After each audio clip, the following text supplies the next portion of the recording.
সীমান্তর জন্য আস্ত খাসির লেগ রোস্ট দেখেন কি মজা করে খেলো সে। সেদিন গোল্ডেন ডিশ থেকে আমি খাবার অর্ডার করেছিলাম বাসার জন্য। হুট করে আমার মনে হচ্ছিল যে বাসার ভাত তরকারি খেতে ইচ্ছা করতেছে না, আমি একটু পোলাও রোস্ট খাবো। তো ভাইয়া বললো যে আপু আমাদের কিন্তু একটা অফার চলছে, আপনি কিন্তু এখন মঞ্চুরি ডালা খাসির রান দিয়েও নিতে পারবেন। ভাইয়ার যেহেতু খাসির রান অনেক পছন্দ, তো বললাম আচ্ছা ঠিক আছে এটাই করা যায়। আমি যেহেতু চিকেন দিয়ে খাবো পোলাও, তো সীমান্তর জন্য সাথে নিয়ে নিলাম খাসির রান, আর সাথে মানে চিকেন রোস্ট 6 পিস, 6 জনের জন্য পোলাও, 6টা ডিম আর 6টা জালি কাবাব।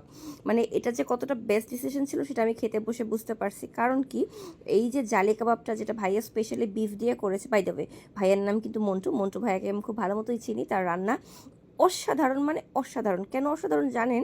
কারণ সে বাজার করা থেকে শুরু করে রান্না পর্যন্ত এভরিথিং নিজের হাতে করে। কোনো কিছু সে মানে বাজারটাও সে অন্য কাউকে দিয়ে করায় না। দ্যাটস ওয়াই সে বাজার থেকে খুঁজে খুঁজে কোন জিনিসটা ভালো হবে, কোন জিনিস দিয়ে কোনটা মজা লাগবে, এভাবে করে প্রতিটা ইনগ্রিডিয়েন্ট কিনে নিয়ে আসে, যে কারণে প্রতিটা খাবার এত সুস্বাদু হয়। কাবাবটা মুখে দিয়ে আমার কাছে মনে হয়েছে আমার মুখ মুড়া মেল্ট হয়ে গেছে। এটা এত বেশি মজা লাগছে, আমি খেতে বসে মানে 2 পিস খেয়ে ফেলছি। আর খাসি আমি খুব একটা পছন্দ করি না, আগে তো খেতামও না, এখন একটু ট্রাই করি। অ্যাটলিস্ট সীমান্ত দিয়েছি একটু আগে, আমি ট্রাই করছি। আমার কাছে মনে হচ্ছে আমি মুরগি খাচ্ছিলাম, এত নরম সফট হয়ে গেছে। কোনো থাকে না অনেকে বলে খাসির মাংসটা একটু গন্ধ লাগে বা একটু শক্ত লাগে, কোনো কিছুই না, নাথিং। একদম পারফেক্ট সাইজে ছিল খাসির রানটা, যে কারণে এত মজা করে আমি টুপুস করে খেয়ে ফেলতে পারছি। সীমান্ত তো খাচ্ছেই, দেখতেই পাচ্ছেন। আমি ওকে বলছিলাম তোমার আজকে টাস্ক হচ্ছে, তুমি পুরোটা রান শেষ করবা। ও বলছে আচ্ছা ঠিক আছে শুরু করি, কিন্তু শেষ পর্যন্ত ও আর শেষ করতে পারেনি আনফর্চুনেটলি। তো আমি যেহেতু রোস্টও খাই, কিন্তু সেটা আবার হাফ হাফ করে, সীমান্ত হাফ আমি হাফ এভাবে করে খাবো, এই জন্য হাফ হাফ করে নিচ্ছিলাম। আপনারা কেউ বলবেন না যে কেন আমরা বেশি রেখে দিছি, এটা আমি একবারে খেতে পারি না, এই জন্য আমি বারবার খাই, বাট একবারে খেতে পারি না। বাট বিশ্বাস করবেন না, মানে রাইসটা থেকে শুরু করে সব কিছু এতটা পারফেক্টলি ব্যালেন্স, এবং রান্নাটা মজাটা সুস্বাদু। মানে ঝোলটা যেটা কিনা যে রোস্টের উপরে দেওয়া ছিল, ওটার যে ক্রিমিনেসটা কি যে অথেন্টিক ছিল।